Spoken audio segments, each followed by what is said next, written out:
Voice of Gulbarga में आप सभी का इस्तकबाल है।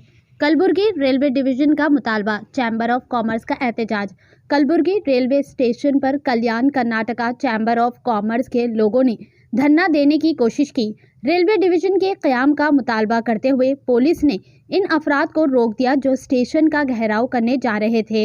ये लोग पिछले 10 सालों से कलबुर्गी में रेलवे डिविजनल सेंटर बनाने का मुतालबा कर रहे हैं, लेकिन मरकजी हुकूमत इन पर तवज्जो नहीं दे रही है। पहले जब मल्लिकार्जुन खड़गे मरकजी वजीर थे तो इन्होंने इस रेलवे डिवीजन के लिए काफ़ी कोशिशें की थी, मगर अब मोदी हुकूमत इस इलाके को नज़रअंदाज कर रही है। मरकजी हुकूमत से ये मुतालबा किया जा रहा है कि फ़ौरन कलबुर्गी में रेलवे डिविजनल सेंटर कायम किया जाए। आइए देखते हैं ये रिपोर्ट। ऐसी ही अहम और ख़ास खबरों के लिए वॉइस ऑफ गुलबर्गा को लाइक करें, सब्सक्राइब करें, शेयर भी ज़रूर करें।